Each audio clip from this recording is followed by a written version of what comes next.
a aulinha de vocês sobre cirurgias da cavidade oral e da cavidade nasal.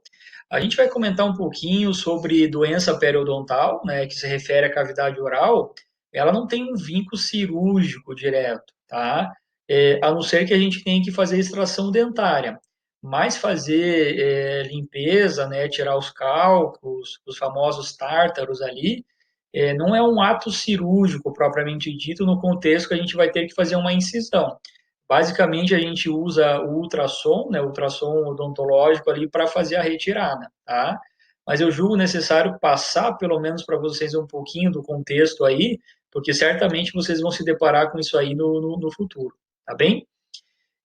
Comento com vocês também sobre fístula oronasal, que é a famosa fenda palatina. A gente conversa também sobre mucocele salivar e falamos também sobre síndrome braquicefálica. Então, é um conteúdo, é, assim, abrangente no contexto ali do ponto de vista prático. Então, a gente vai acabar abordando com vocês as principais alterações que mais aparecem aí na nossa rotina. E, como de praxe, a gente comenta um pouquinho com vocês aí sobre anatomia, dessas estruturas aí que a gente vai acabar comentando e citando com vocês, ok? Então, vamos lá. Essa imagem, ela mostra para nós aí, claro que a dentição, né, a gente vai comentar com vocês de maneira mais detalhada, né, mas de forma geral, qualquer carnívoro, que é o nosso foco principal, ele tem dentes incisivos, tem dentes caninos, pré-molares e molares. A quantidade da arcada superior, inferior, se é felino, se é canino, se é adulto, se é jovem, muda. A gente comenta com vocês um pouquinho sobre isso. Tá? Aqui no número 3 é o palato mole juntamente com o palato duro. Tá? Então a diferença básica ali é que o palato duro realmente é a parte óssea e essa parte óssea ela é recoberta ali por um tecido mole, que a gente acaba chamando ali de palato mole. Então a gente vai falar com vocês lá sobre fístula oronasal, que realmente é uma comunicação que ela ocorre exatamente nesse ponto, tá? O paciente pode nascer com isso ou pode ser de origem traumática. Então, abre uma abertura aqui que mantém comunicação entre a cavidade oral e a cavidade nasal, tá bem? Essa imagem eu gosto também de trazer ela para falar sobre as tonsilas. Então, bem lá no fundinho da cavidade oral, bem próximo ali à epiglote e o finalzinho do palato mole, encontram-se as tonsilas. Essas tonsilas, elas têm correlação ali se o paciente tiver algum processo inflamatório, até a própria doença periodontal pode aumentar essas tonsilas, mas eu trago a informação delas porque ela é uma referência importante para a gente fazer a cirurgia de prolongamento de palato mole. Então, quando o paciente tem prolongamento de palato mole, a nossa referência é fazer o corte, a incisão, exatamente ali onde termina as tonsilas, tá? E aí tem outras porções aí que vocês já conhecem, né, que a gente não vai aproveitar muito porque não tem muita aplicabilidade na nossa aula, tá? Essa imagem mostra um pouquinho da vascularização, especialmente aqui na região de palato duro, né? Então seria o céu da boca, né, praticamente. Mostra aí para nós as dentições também, os dentes incisivos, os caninos, os pré-molares e finaliza lá com os molares, né? Percebam que cada tipo de dente tem pode ter uma raiz, como classicamente é o incisivo ou os caninos, ou pode ter duas ou até três raízes, especialmente na arcada superior. Isso torna-se importante, a gente vai voltar a falar com você sobre isso, torna-se importante saber o número de raízes, porque se eu for fazer uma extração dentária de um dente que tenha duas ou três raízes, é orientado que faça-se odontosecção, que a gente corte o dente no meio ali e faça a retirada ali dos pedaços. Se eventualmente a gente tentar tirar ele por inteiro, não é incomum a gente fraturar a raiz. Aí fraturou a raiz dentro do alvéolo dentário, aí dificulta ali a retirada, tá? O nosso foco não é falar sobre isso, mas dentro da ortopedia, por exemplo, se a gente tiver uma fratura aqui no corpo da mandíbula, a gente tem que cuidar com as raízes. Ah, vou estabilizar com placa e parafuso. Eu não posso fazer a perfuração do osso de maneira tal que ele perfure a raiz dentária, ok? Essa imagem ela é interessante, que ela traz para nós aí a localização anatômica das 4 glândulas salivares, que são em duplicata, né? Aqui está de um lado, de uma lateral direita, por exemplo, e lá do outro lado, na lateral esquerda, tem as mesmas 4 glândulas aí. Então, temos aqui a glândula parótida, aqui embaixo a glândula mandibular, a glândula sublingual e a glândula zigomática. Percebam que a glândula sublingual e a glândula mandibular, elas têm uma comunicação direta. E o próprio ducto que sai da mandibular, ó, ele passa pela sublingual, ele desemboca embaixo da língua. Essa informação é importante, especialmente da mandibular e da sublingual, quando a gente for conversar sobre mucocele salivar. Essa mucocele salivar, ela acontece especialmente quando nós temos aí a obstrução desse ducto. Então, esse ducto ele pode obstruir por um cialólito, que é um cálculo que vai acabar se formando dentro aí do ducto mandibular, e aí, automaticamente, essa glândula mandibular que está produzindo saliva, assim como a sublingual, elas começam a aumentar de tamanho porque a saliva começa a acumular ali dentro. Tá? Então, aí vai ser necessário a gente fazer a retirada dessa glândula mandibular juntamente com a sublingual e, eventualmente, mexer nessa outra porção da sublingual. A gente faz uma técnica cirúrgica chamada marsupialização. A gente vai comentar com você sobre isso. Tá bem? E aí tem um pouquinho sobre a dentição, né, que eu comentei com vocês. Aqui nós temos os dentes incisivos, os dentes caninos. Cuidem, canino de animal adulto, não dente de leite. Essa raiz ela vem aqui em cima. Então a gente acha, ah, beleza, vou pegar um buticão, que é um tipo um alicate de dentista mesmo, para fazer a extração desse dente. Então, se você não fizer uma boa dissecação do local, e essa dissecação ela inclui também o corte do osso que fica aqui em cima, a gente tem que fazer uma osteotomia, uma ostectomia, retirar parcialmente esse osso aqui para que a gente consiga visualizar a raiz do dente canino e fazer a extração do mesmo, tá? Aí a gente visualiza também aí em verde os dentes pré-molares e em amarelo aqui os dentes molares. E percebo, já muda, né? Então tem um canino, três incisivos, a M arcada, tá? 4 pré-molares, mais 2 molares e 3 molares embaixo, tá bem? E aí nós temos, ó, os dentes incisivos, os de leite, né? A erupção dos dentes incisivos de leite, eles acontecem 3 a 5 semanas. E aí eles vão se tornar definitivos com 4 a 5 meses. Os caninos, 3 a 4 semanas, né? Os de leite, os definitivos 4 a 6 meses, os pré-molares 3 a 12 semanas e os definitivos 5 a 6 meses. Então percebam aí é, que com mais ou menos aí 5, 6 meses, todos os dentes do cachorrinho já sofreram muda e aí eles acabam tendo aí praticamente todos os tipos de dentes, né? Os molares ali aparecem com 5, 7 meses, não existe dente de leite, tá? Dos molares. A arcada superior, aqui só faz menção ao número de raízes que eu comentei com vocês, ó. Incisivos, caninos e primeiro premolar na arcada superior, uma única raiz. Isso é bacana. Então, se eu for fazer ali a extração, né, desses dentes aí, não é necessário fazer aquela tal odontosecção. Segundo e terceiro premolar, 2 raízes. Quarto premolar e primeiro e segundo molar, 3 raízes. Aí torna-se mais complicado aí para fazer eventualmente a extração desses dentes, tá? Mas confesso a vocês que quando a gente faz, eu não sou dentista, né? Não mexo com odonto de cão e de gato. Então as extrações que eu faço ali são especialmente daqueles dentes que se encontram mole já. Então é facinho ali a gente dar uma breve dissecada na raiz do dente e fazer a extração do mesmo. Então não é algo tão difícil assim. Então nós temos aí a forma dentária do cão e do gato. Então, para canino, os dentes descidos, que são os dentes de leite, né? É hemiarcada.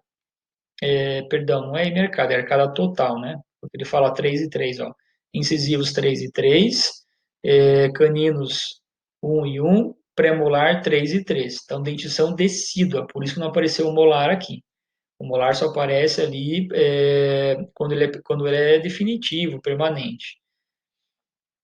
Aí, permanente, né, para canino, 3 e 3, total de 6 incisivos, caninos 1 e 1, né, total de 2 caninos, isso é só arcada superior, molar 4 e 4, e aí, perdão, pré-molar 4 e 4 e molar 2 e 3. E aí tem para vocês aí dos felinos, né? Não vou ficar lendo tudo aí, mas vocês têm aí a fórmula dentária, né? Tanto do cão como do gato, para dente de leite e dente permanente. A arcada inferior, incisivos caninos e primeiro premolar, uma raiz, primeiro premolar e terceiro premolar, uma raiz, e os demais dentes, duas raízes. Então, a gente percebe ali que somente na arcada superior que a gente consegue encontrar dentes com três raízes. E aí está a forma dentária de novo, aí da arcada, agora da arcada inferior, né? Depois vocês dão uma conferida aí, e aí a gente consegue definir, né, qual que é a quantidade aí de dentes, né, que um canino e um felino tem, ok? E vamos lá, vamos falar do que importa aí para nós. A doença periodontal, ela representa 85% das doenças que envolvem a cavidade oral. Então, uma alta prevalência, uma alta frequência, tá? Aquilo que a gente vê quando o cachorrinho apresenta mau hálito, que às vezes você levanta a gengiva dele e vê realmente a formação de algo petrificado, mineralizado, talvez seria a melhor palavra, aquilo já é um cálculo, tá? A placa bacteriana é aquela condição que o alimento ele vai acumulando, começa a haver proliferação bacteriana, mas ainda não há mineralização. Então, existe uma diferença entre placa bacteriana e cálculo. Se eventualmente a gente tivesse o hábito de fazer a escovação dos dentes do cachorrinho, por exemplo, a gente conseguiria remover a placa bacteriana, tá? Porque ainda não houve mineralização. A partir do momento que houver mineralização, a gente passa a chamar de cálculo e aí a gente não consegue mais retirar via escovação. Acho que dessa forma fica fácil a gente entender, tá? Entendo que esse cálculo que está mineralizado, ele começa a ficar basicamente entre o dente e a gengiva. Tá? Então, ele realmente, até vai ter imagens daqui a pouquinho para vocês, e aí esse cálculo, ele começa a gerar uma inflamação da gengiva, a famosa gengivite. E aí essa gengivite, ela começa a fazer uma retração, tá? Ela começa a retrair realmente a gengiva, pode começar a fazer perda óssea, né? E aí, por fazer esse recolhimento ali de gengiva, né? Acaba fazendo exposição da raiz e gera o que a gente chama de furca.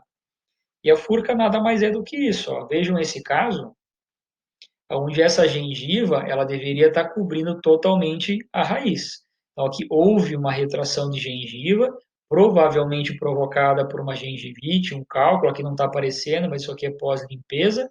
E percebam que com o instrumental de odonto a gente consegue colocar esse instrumental no meio das duas raízes. Isso aqui, esse Vzinho aqui, a gente chama de furca, tá? E aqui nós temos uma radiografia panorâmica também de dente, e isso aqui seria a tal da furca. Tá? Isso aqui, na verdade, nada mais é do que a exposição do espaço que fica entre as raízes dentárias. Beleza? Sinais clínicos, talvez o principal sinal clínico ali que vai acabar chamando a atenção do proprietário é o mau hálito, né? Então, a halitose ali, ela chama atenção, seguida talvez de hiperemia da gengiva, né? Talvez até aparecimento de alguma secreção purulenta ali no local, tá? E aí, visualmente falando, a gente vai enxergar esse material mineralizado em cima aí dos dentes, tá bem? Especialmente em dente pré-molar e molar. Por que especialmente em pré-molar e molar? Então, não esqueçam que o cão e o gato, eles são carnívoros, que os dentes caninos e incisivos, eles servem especialmente para fazer a apreensão do alimento, aonde ocorre ali a mastigação, especialmente em pré-molar e molar. E aí, automaticamente é o local que está mais predisposto a fazer placa bacteriana, que vai sofrer mineralização e automaticamente acaba formando aí o cálculo, tá bem?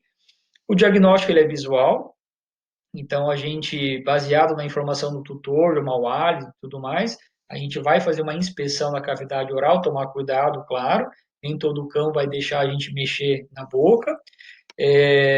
Eu falo bastante em cão, porque eu conto nos dedos as vezes que eu fiz limpeza dentária em felino.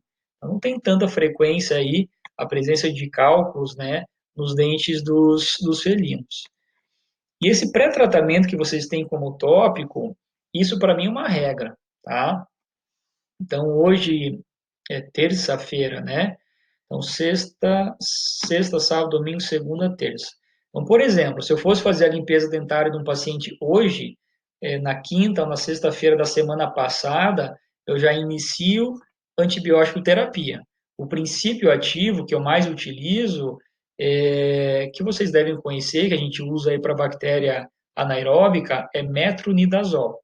Então, a gente usa metronidazol 2 vezes ao dia, por 5 dias. Tá? O quinto dia, normalmente, ele coincide com o dia da limpeza e permanece por mais 5 dias após a limpeza. Cuidem e até falem isso para o proprietário.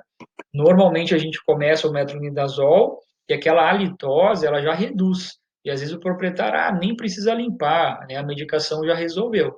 Mas o cálculo, a placa, ela continua ali no dente do paciente. Então, tem que informar que a litose ela vai reduzir, mas que a cirurgia, né, a retirada ali, via anestesia, ela deve ser feita, tá bem? O tratamento que a gente faz, né, então, quando tiver lá anestesiado, você já fez o pré-operatório, não esquecer que é uma anestesia geral, né, que você já fez o pré-operatório, exames de sangue, se é perdão, se tem mais do que 10 anos ou até é cardiopata, tem que fazer ecocardio, eletro e tal, é como se fosse uma cirurgia mesmo. Paciente na mesa, a gente vai fazer uma raspagem, pode ser feita manual, né? Mas eu uso ultrassom, é ultrassom odontológico, para quem já viu utilizar, ele é bem simples. A função do aparelho é emitir uma onda sonora, que ela vibra e por essa vibração ela acaba realmente quebrando o cálculo.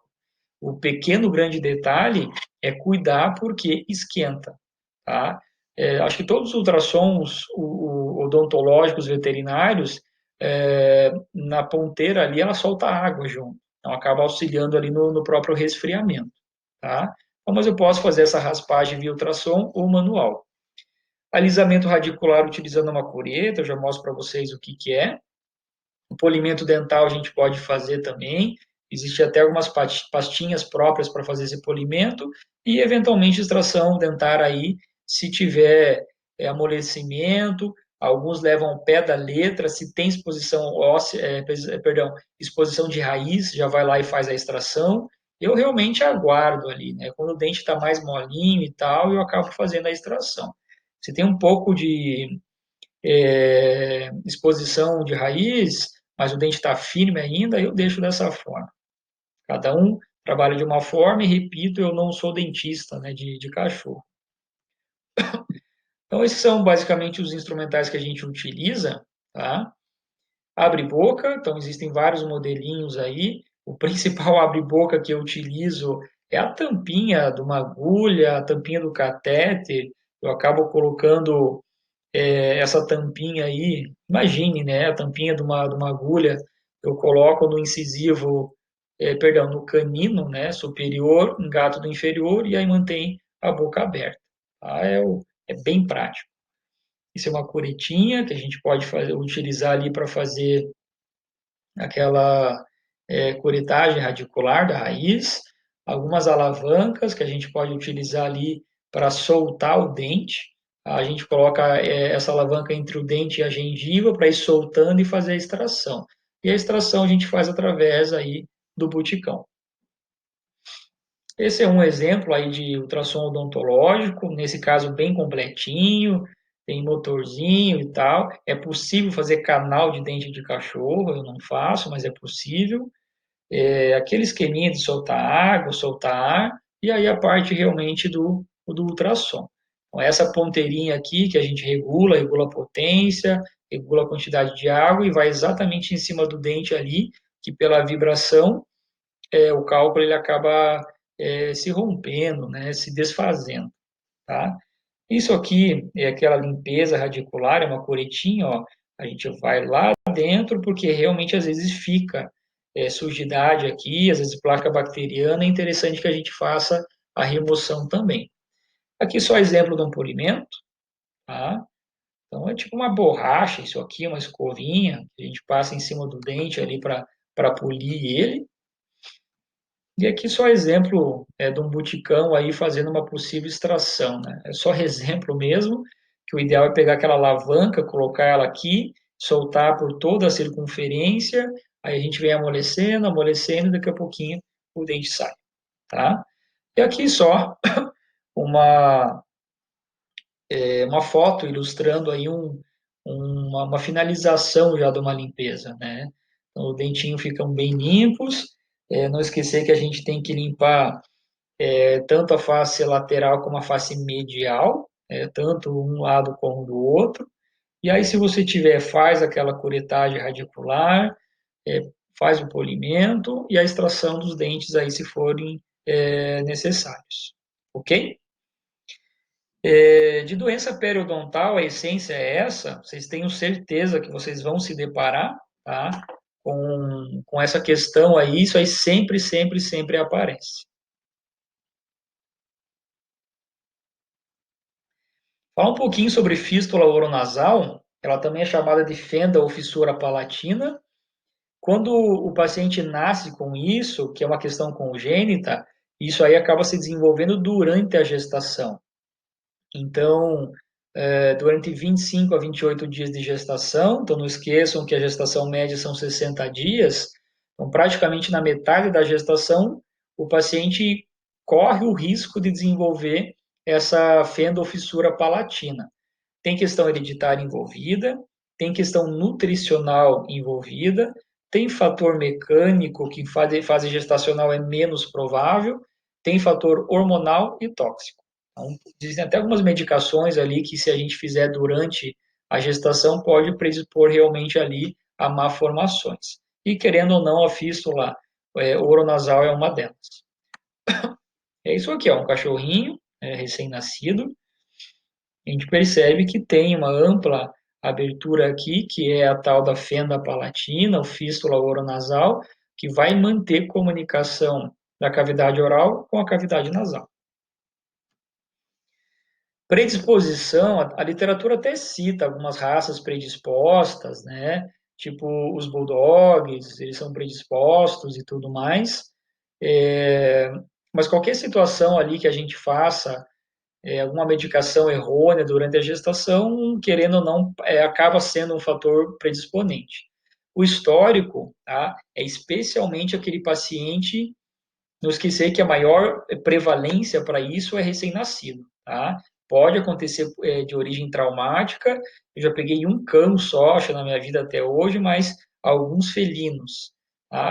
Foi atropelado, caiu do quinto andar, qualquer coisa do tipo, e aí acaba realmente abrindo ali o céu da boca, tá? O histórico que eu ia comentar seria algo traumático, talvez, e o que chama bastante atenção no recém-nascido é talvez aquela questão de se afogar e começar a sair leite pela narina. Então, não esquecer que eles estão sob amamentação, e aí, por conta dessa comunicação, começa a aparecer leite no narizinho, tá? E qual que é o outro problema disso? Pode fazer aspiração, então esse leite pode ir para a cavidade nasal, da cavidade nasal via traqueia parar no pulmão. E aí acaba fazendo pneumonia aspirativa, tá? Então, o seu exame físico,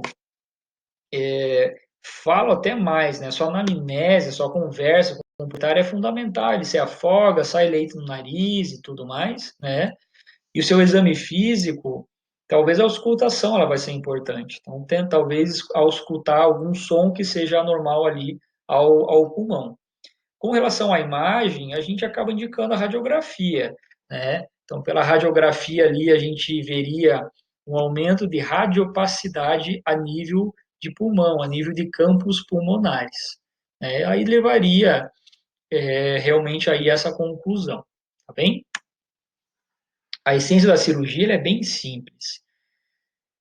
Fístulas grandes, como é o caso dessa aqui que eu havia mostrado para vocês, essa técnica ela pode ser utilizada. Então, o que a gente faz? A gente faz uma incisão bem próxima ao palato duro, a gente deixa um pouquinho ali de palato mole, né? E uma outra incisão bem próximo ali aos dentes, de maneira bilateral, tá? Aí você vem ali com um instrumental, um afastador de Frier, um elevador de periósteo, talvez até uma lâmina de bisturi, mas toma cuidado, e descola. Tá? A gente vem aqui e vai acabar descolando realmente essa porção. Vai ficar aqui, vai ficar fixo e aqui vai ficar fixo. A gente faz isso de maneira bilateral, e aí dessa forma, vamos formar dois flaps. Aí esses dois flaps, ó, aqui está soltinho, né? E aí esses dois flaps a gente junta aqui ao centro. Vai ficar palato duro exposto, não tem problema. Isso aqui depois fecha aí com tecido de granulação, que é um tecido ali de reparação, tá? Essa é uma forma, tá? Mas isso aí sangra. Então, quando você passa o bisturi ali no palato mole e tal, tem um sangramento chato ali, e quando é algo traumático, então imagine vocês, era algo que já estava fechado pelo traumatismo, abriu. Então, existe palato mole suficiente para fazer o fechamento. Então, quando é algo traumático, eu só vou lá e suturo direto. Eu não fico soltando o flap e tudo mais. A gente pode até pensar, às vezes, em fazer incisões laterais, próximo aqui à dentição, né? Faz uma incisão aqui, só para tentar aliviar a tensão aqui no meio. Tá? É bem chato de suturar isso, porque dentro da cavidade oral, e quanto mais caudal é a sua sutura, pior fica ali para fazer o fechamento, ok? E aqui uma outra possibilidade, né? Prefiro a outra, tá? Quando comparada a essa daqui, porque aqui a gente vai fazer uma inversão praticamente do palato mole. Então vocês percebam que a gente faz uma incisão aqui, ó, faz uma incisão, solta todo esse palato mole e vira ele para cá, tá? Ó, fica realmente um flapzinho, né? Então a gente joga ele para cá e aí procede a sutura, né? Aí sutura para cá e automaticamente fechou essa fenda que teria aqui ao meio, beleza? Então tem várias possibilidades aí, mas se for traumático, sutura direto e talvez faz incisão lateral ali para aliviar. Se é algo congênito, aí realmente tem que reconstruir. É mais chato de fazer. Aqui é só o aspecto final, né, ó, dessa cirurgia aqui, onde a gente fez o devido flap, ó, vai ficar palato duro exposto também, e aqui o devido fechamento. Percebam aqui, ó, que na imagem está sendo representada dessa forma, aqui soltou um pouquinho também, né? Levantou um pouquinho do palo, desse palato mole desse lado e colocou por baixo ali para fazer a sutura. É isoladinho, simples. É fácil de fazer, mas o acesso cirúrgico ali ele é um pouco complicado. Falar um pouquinho sobre mucocele salivar, né? Então a gente já viu com vocês ali que existem 4 glândulas salivares, existe a parótida, existe a mandibular, a sublingual e a zigomática. E o maior problema é mandibular e sublingual, tá?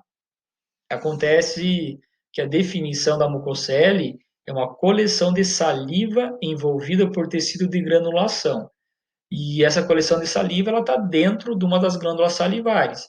Isso vai acabar ocorrendo especialmente por obstrução ou por compressão, tá? Por trauma contuso, por um corpo estranho, é difícil isso acontecer, né, de parar dentro de uma glândula salivar.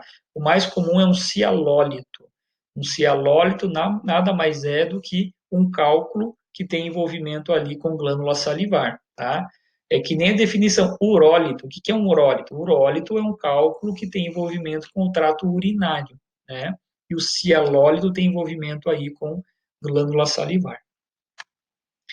Aqui exemplo de uma paciente, né? É por coincidência, na semana que vem eu tenho uma poodlezinha para fazer, que ela tem, já faz um tempo, né? Que ela tem um aumento de volume aqui, exatamente na região mandibular, aonde estava sendo drenado por outro colega, né? Vai drenando e tudo mais ali, mas não resolve porque o problema é obstrutivo, né? Aí drena a saliva, depois volta, drena a saliva, depois volta. Então, realmente tem que fazer a cirurgia, tem que fazer a retirada da glândula. Não há problema, porque do outro lado tem mais 4 glândulas e você vai tirar desse lado das 4, você tira 2. Então, não tem problema ali, vai ficar sem produção de saliva, qualquer coisa aí do tipo. Ó, e essa da sublingual, essa aqui é mais chatinha de fazer. Essa aqui a gente faz exeres, então vai fazer uma incisão aqui em cima, tem que dissecar, cuidar, até depois vocês voltem na imagem, vocês vão ver que a jugular sobe aqui e ela faz um Vzinho. Ela vem um ramo aqui para baixo e um ramo aqui para cima. E exatamente nesse Vzinho é a localização aí de uma das glândulas salivares, tá? Esse aqui é uma mucocele salivar em glândula sublingual. Essa aqui a gente não consegue fazer a retirada, a gente faz marsupialização. Só que desse tamanho que está cheio de saliva. Tá? Eu já falo um pouquinho sobre essa marsupialização. Predisposição é difícil, a literatura não fala, macho, fêmea, alguma raça, espécie. Então, qualquer paciente ele está predisposto a fazer mucocele salivar. Tá? O histórico e o aumento de volume que vai ter ali no local, próximo ao músculo masseter, né? Então, tem que avaliar para ver se realmente é mucocele. Esses tempos atrás, eu tive um paciente que tinha um aumento de volume exatamente no local ali da glândula mandibular. Aí foi para a cirurgia, ele tinha um corpo estranho. Tá? Um corpo estranho, na verdade, era um pedaço de osso e ficava drenando e tal. Depois fui fazer a cirurgia, eu achei que era mucocele salivar e na verdade era um corpo estranho. Historicamente de volume que eu falei, o exame físico é por inspeção, a sublingual não tem erro, e aí nessa região aqui embaixo aí tem que cuidar, às vezes tem linfonodo envolvido. Falei para vocês desse caso que tinha um corpo estranho, não é tão comum, mas pode ser, né? E a imagem, aí seria a radiografia, ultrassom talvez para ver que o conteúdo é anecóico, é um conteúdo líquido, mas a radiografia ela pode nos auxiliar aí para identificar o cialólito. Então, como é um cálculo, talvez apareça uma estrutura radiopaca lá na radiografia. Exame de laboratório é talvez fazer a punção, né, desse conteúdo que você suspeita que seja saliva e mandar para o laboratório para ver se o laboratório te fala, isso realmente é saliva. Aí você acaba diagnosticando que é uma mucocele salivar. A cirurgia, ela teoricamente é simples, né? A gente vai fazer uma incisão nesse sentido, né, transversal. Isso que eu comentei com vocês, ó, a veia jugular faz 2 ramos, um dos ramos é o ramo maxilar, e exatamente bem nesse vezinho se encontra a glândula mandibular. Tá? Aí você vai dissecando, conforme você vai puxando ela, a sublingual vem junto. A gente faz a retirada desse segmento todo aqui, ó, tudo isso aqui. Cuidem, ó, tem linfonodo, ó, veia lingofacial, nervo lingual. Então, a parte de face aí, ela tem uma série aí de ramos nervosos e vasculares. Então, cuidem. E aqui é uma mandibular que foi retirada conjuntamente aí com uma sublingual. E aqui é a tal da marsupialização. Então, vamos voltar naquela imagem, ó. Essa marsupialização, a gente pode fazer uma incisão aqui em formato de elipse, faz uma incisão para cá, uma incisão para cá, e essa pele, digamos assim, que na verdade é mucosa, né, que vai ser formada aí pela incisão elíptica, a gente tira fora, é fato que vai drenar a saliva, e aí a gente sutura dessa forma, vai sobrar os bordos que sobram, a gente enche de pontinhos isolados simples. Isso aqui é uma marsupialização. Para que fazer marsupialização? Para não deixar um espaço fechado, né? E aí a gente deixando dessa forma, com marsúpio, aí a gente vai fazer com que o conteúdo formado pela glândula salivar, ele caia na boca. Aí não tem problema, porque vai exercer a função, né? Então lembrem ali que a saliva, ela serve como tamponamento, ela faz tamponamento, né, do pH, ela tem pitialina, que é uma amilase que inicia, perdão, a digestão, né, do amido, e por aí vai. E aí, para finalizar com vocês, a gente vai conversar sobre síndrome braquicefálica. Então, eu tenho certeza que vocês já ouviram falar sobre isso, né? Não precisa nem dizer para vocês também que são os braquicefálicos que eles são acometidos. Eu trouxe para vocês aqui três tipos de crânio: o dólicocéfalo, o mesaticéfalo e o braquicéfalo, ou braquicefálico, né? Então percebam que ele é muito mais curtinho, tal do focinho curto que a gente fala. Então, por ser focinho curto, realmente as raças que pertencem ao braquicefálico, o sistema respiratório ele teve que se adequar ao tamanho do crânio. Então, por conta disso, há uma série de complicações que o braquicefálico ele pode ter vinculado aí a essa questão anatômica, tá? O clássico que a gente acaba encontrando é uma obstrução parcial das vias aéreas superiores. Tá? Então, caracteriza-se por estenose nasal. Então, o orifício aqui nasal ele é mais fechadinho. O palato mole ele pode ser prolongado. Então, o céu da boca, a parte mole, ela pode ter um prolongamento em sentido caudal e acabar enroscando na epiglote. E esse é o problema. Tá? E é o que justifica aqueles roncos clássicos de um pug, de um bulldog inglês, um bulldog francês, especialmente quando eles estão dormindo, como relaxa ali a epiglote, o ronco ele fica mais perceptível. Tá? Mas entendam que realmente, eu tenho até vídeo disso, que realmente a epiglote ela está tentando, colocar assim, a epiglote está tentando abrir assim para fazer a respiração, em contrapartida tem uma membrana que fica quase que segurando ela. A epiglote dá uma forçadinha, ela consegue abrir ali, mas sempre enrosca nesse pedacinho de palato mole, tá? E a inversão dos sacos laríngeos, isso aí é menos frequente, tá? Então, por ser uma síndrome, não é uma única alteração que o braquicefálico tem com envolvimento respiratório, são duas ou mais alterações que o paciente acaba tendo. O clássico é isso aqui, é estenose nasal e prolongamento do palato mole. Estenose nasal, beleza, você bate o olho e percebe que o narizinho está mais fechado. O prolongamento do palato mole, a gente pode desconfiar pelo ronco, né?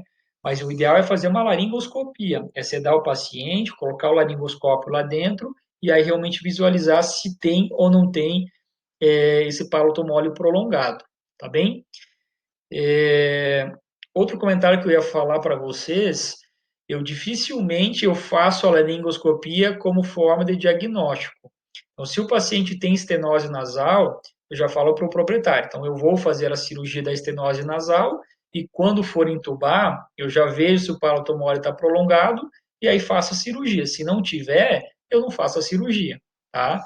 Porque senão eu vou ter que submeter o paciente a duas sedações, duas anestesias ali, sendo que a primeira seria só com finalidade diagnóstica, ok? Olha, isso é clássico, né? Olha o narizinho tão fechado, né? São só isso aqui, né, que permitiria a passagem de ar. E já vou antecipar um pouquinho. A cirurgia é muito simples. Sangra, tá? Tem sangramento. Não é um troço tão absurdo, mas sangra. A gente faz uma incisão em cunha ou em V. Eu faço uma incisão para cá e uma incisão para cá. Essa cunha aqui que vai se formar, eu tiro fora. Aí esse vai ficar um espaço aqui, né? Daqui a pouquinho tem foto para vocês aí. Vai ficar um espaço, aí simplesmente eu junto esse pedaço com esse pedaço. Eu faço os três, quatro aí isoladinhos simples, e eu acabo utilizando o nylon 5 zeros, nylon 4 zeros, e me preocupo com a estética, né? Você percebe que nesse caso não está estético, não está harmônico esse focinho.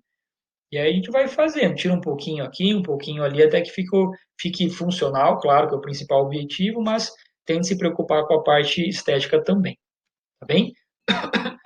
Essa é uma laringoscopia.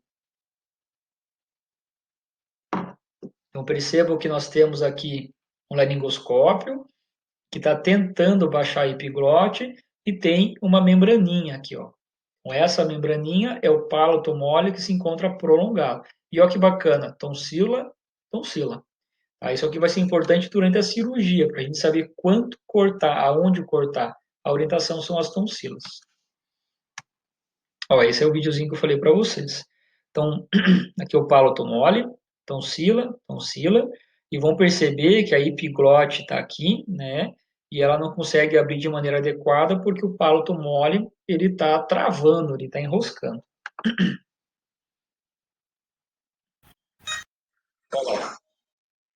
Conseguem ver, ó, nitidamente, né? É por isso que ronca. Percebe que tem uma pelinha a mais ali? É esse excesso ali que a gente vai ter que fazer o corte. A princípio é algo simples, que é só realmente fazer o corte ali do local.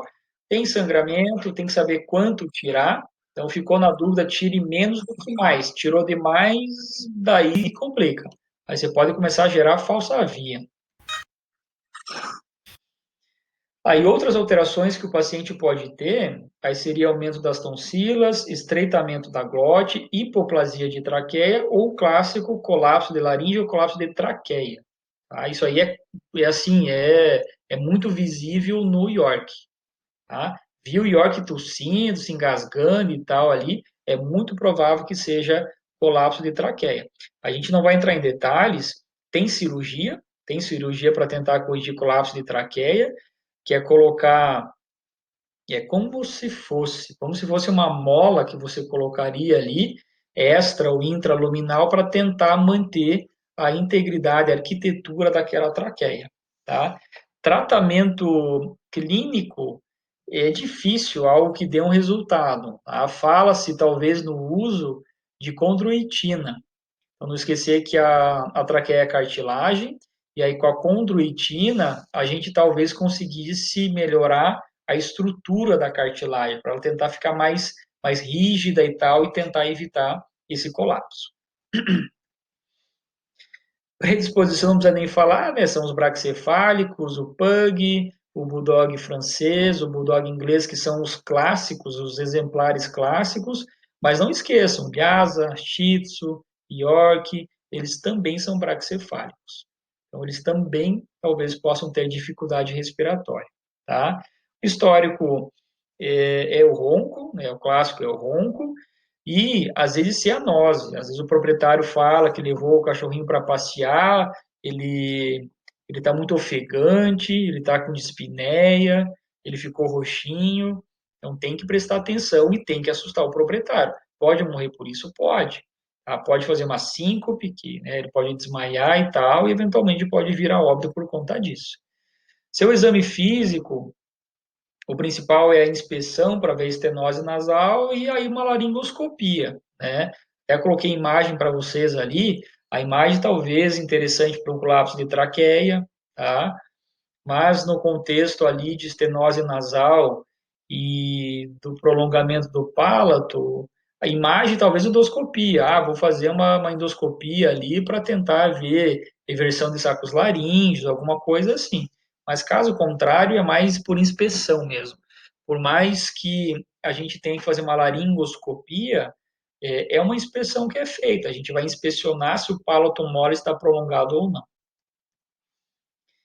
Aí só um pouquinho de anatomia, isso é o normal, né? Então a gente mexe na cartilagem nasal ventrolateral, então é ela que permite, né, essa abertura, essa cartilagem aqui, né, permite a abertura aí da narina, e aqui uma estenótica. E aí a cirurgia que eu falei para vocês, ó, um Vzinho, uma cunha, tira essa cunha fora e junta. Na hora que junta, a gente tem a abertura, tá bem? Só uma imagem de perfil aí, e aqui só mostrando para nós aí a porção da cartilagem que a gente acaba removendo. Olha aí, ó.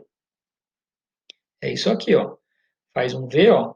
Faz um V, sangra, pega uma lâmina 15 e tal, então faz o corte e tal, tira aquela cunha fora e aí depois simplesmente faz isoladinho. O primeiro que eu coloco é esse daqui, então eu junto esse pedacinho com esse pedacinho.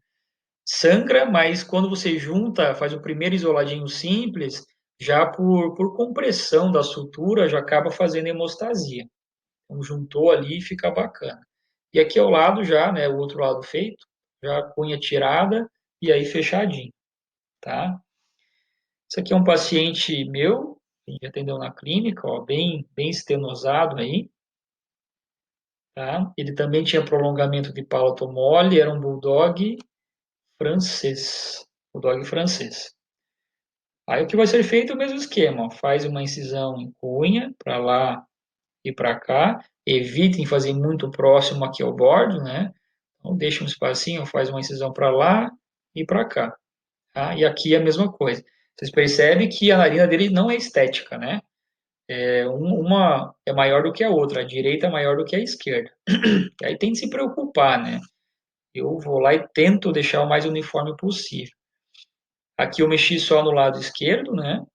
Eu percebo que tem uns fiozinhos de nylon, pode usar nylon 5 zeros ou 4 zeros. Então já melhorou, né? Vejam como estava anteriormente, ó, ela bem fechadinha. E aqui a gente percebe que ela abriu.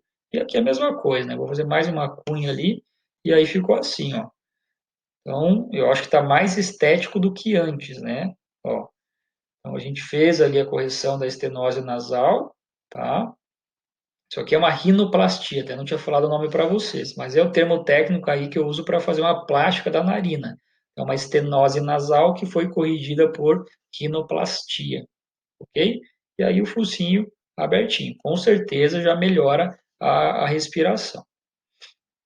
É até engraçado ver esses cachorrinhos no pós-operatório, eles começam assim, sabe? Eu, tipo, tô puxando ar, né? Isso é oxigênio. Então é um negócio que talvez eles nunca tinham sentido antes. É bacana de ver. E aqui seria uma representação do que é feito no prolongamento do palato mole. Então a gente costuma colocar dois fios, né? Um para cá e um para lá, só para servir de referência, para a gente conseguir tracionar. Você vai colocar lá no fundo e vai tracionar, tem imagem para vocês. A gente traciona e aí para poder fazer o corte. Então, o local do corte tem um pouquinho de divergência na literatura, mas a referência é a porção final da tonsila. Terminou a tonsila, ali é o local do corte. Então, a gente tira um pouquinho, avalia e tal, e aí define se vai tirar mais ou se vai tirar menos. Então, faz esse corte, isso aqui sangra também, então tem que cuidar. E aí eu faço uma sutura contínua simples. Eu uso poligalactina 910, 3 zeros, 4 zeros, talvez. Uma das primeiras coisas que eu faço, vou colocar na cirurgia aqui que é melhor, ó. Olha o meu abre-boca aí, isso aqui que eu falei para vocês. Pode ser às vezes a tampinha de uma agulha, né? Aqui no caso era de um catéter, ó, canino superior e inferior, beleza. Porque aquele negócio lá que é próprio, que tem uma mola junto, que lá mais atrapalha do que ajuda. A posição do paciente é super importante. Aqui a questão, a gente tenta manter, não estéreo, né? Mas a gente tenta fazer uma técnica asséptica aí, mas é difícil. É difícil porque é um ambiente contaminado, né? Então aqui, além do abre-boca, eu costumo colocar essa atadura aqui, que aí eu consigo deixar ele bem certinho, né? Então eu deixo a cabeça dele aberta, né? A boca, perdão, a boca aberta e ela um pouquinho para cima, assim. Vai de cada um. Aí eu costumo colocar um rolinho aqui embaixo, para a cabecinha ficar levantada. Então você tem que ficar confortável, tá? Para poder fazer essa cirurgia. Se vai fazer o nome dessa cirurgia é palatoplastia, tá? Palatoplastia ou estafilectomia, tá? Estafilectomia ou palatoplastia. Essa cirurgia que vocês estão vendo agora. Então, se eu vou fazer rinoplastia e palatoplastia, eu tenho como hábito fazer primeiro a palatoplastia e por último eu faço a rinoplastia, tá? Paciente entubado, não esqueçam, isso aqui vai sangrar, né? Claro que o traqueotubo está mantendo a oxigenação, mas ele também evita que o sangue vá para a traqueia. Então é importante deixar o balão bem infladinho, tá? Então percebam, né, que a gente colocou os dois fios aí, né, de reparo, lateral direita e lateral esquerda. Aqui só avaliando, né, a gente puxando, pode ser até com uma pinça de Allen, então aqui com uma pinça anatômica. A gente puxa, estima ali um pouquinho baseado nas tonsilas, né? É onde vai ser feito o corte. O que eu gosto de fazer isso aqui, ó. Então, antes de fazer o corte, eu já fixei o meu fio, tá? Eu já fixei o fio. Então, eu nem fiz o corte, o fio está fixo ali, porque a gente pode fazer um corte no sentido único, ou corta um pouquinho e faz a sutura. Eu costumo fazer o corte e fazer a sutura, isso é variável. Então, às vezes, quando tem muito sangramento, eu vou cortando aos poucos, corto um pouquinho e faço um pouquinho de sutura contínua simples. A contínua simples, só você supina, vai para o outro lado, supina e vai indo, é rapidinho, tá? Olha aí o corte. Então, foi feito aqui o corte, né? Aqui já está o fio certinho, e simplesmente vai fazer essa sutura contínua simples. E fica assim, ó. Ficou dessa forma aí. De certa forma, é rapidinho para fazer. Não é muito demorado, não. Tá? É o mesmo paciente. Foi feito a rinoplastia e aí depois foi feito aí a estafilectomia ou palatoplastia, que é a mesma coisa. Informação importante. A gente faz um protocolinho bem simples com corticoide. Então, a gente usa dexametasona e hidrocortisona. Eu procuro usar a hidrocortisona no pré-operatório. No momento da indução ali, já faz uma dose de hidrocortisona. E aí, depois da cirurgia, depois de 1 hora e depois de 12 a 24 horas, mais uma dose de dexametasona. Então, são praticamente 3 aplicações aí de corticoide que são feitas. Uma pré-operatória, que é a hidrocortisona, e aí, depois da cirurgia, 2 aplicações, tá? 2 administrações. Para que isso? Para tentar reduzir o edema. Então, lembrar que o corticoide ele é muito bom para reduzir edema. Como eu manipulei um tecido mole, que é bem sensível, talvez isso faça edema e dificulte a respiração, porque isso aí tem envolvimento aí com a epiglote. Então, tem que fazer. E eu procuro deixar internado, né? Então, se a gente faz uma cirurgia dessa e manda para casa, vai que dá um edema de epiglote, perdão, um edema de palato mole em casa e dificulta a respiração. Se está na clínica, a gente consegue reverter. Então tem que deixar internado. Beleza? E aqui é uma imagem, confesso a vocês que essa cirurgia eu nunca fiz, não é algo frequente, mas aqui é a versão de sacos laríngeos, né? Então só a localização fica lá dentro da epiglote, o que é mais difícil da gente visualizar, é mais com endoscopia, mas esses são os sacos laríngeos evertidos, aí faz corte também, né? Corta e faz a sutura. Beleza? Acho que é uma aulinha bem interessante. Doença periodontal, com certeza vocês vão se deparar. Essa última parte da síndrome braquicefálica, com certeza vocês vão se deparar. E aí as outras duas ali, mucocele salivar e a fístula oronasal, isso aí vira e mexe aparece também. Tranquilo? Espero que vocês tenham aproveitado. Estou falando agora no final, né? Mas procure sempre assistir as aulas aí com material impresso. Anotem as dúvidas e tirem agora aí com a gente no chat. Beleza? Valeu, até mais.